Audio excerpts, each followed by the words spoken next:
Hello বন্ধুরা, নতুন বছর আপনারা কেমন আছেন? আমিও ভালো আছি। আপনাদের সবাইকে জানাই হ্যাপি নিউ ইয়ার। তো আমি আজকে এখন পাটিসাপটা বানাবো। তো আপনারা দেখেন আমি কিভাবে বানাচ্ছি, পুরো ভিডিওটা।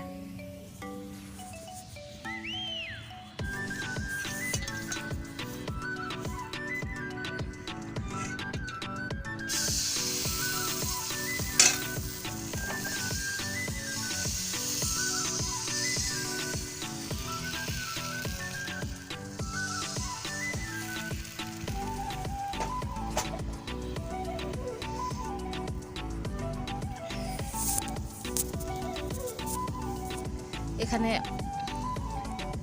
চা চিকন নিয়েছি দুধ দিয়ে, এখানে ময়দা, চালের আর গমের ময়দা গুলে নিয়েছি। আপনারা কে কি নামে পরিচিত এই পিঠে আমি জানি না, কিন্তু আমরা পাটিসাপটা এবং জড়া পিঠেই বলি। আপনারা কমেন্টে জানাবেন কে কি নামে বলে। তো এই দেখেন বন্ধুরা, আমার সব পিঠেগুলো বানানো হয়ে গেছে। এখানে একটা তাওয়াতে আছে। তো এই হচ্ছে আমার আজকের পিঠে পুলি। তো কেমন হয়েছে কমেন্টে অবশ্যই জানাবেন। আর নতুন বছরে অনেক শুভেচ্ছা রইল। আমার ভিডিওটা লাইক কমেন্ট শেয়ার করবেন। টাটা।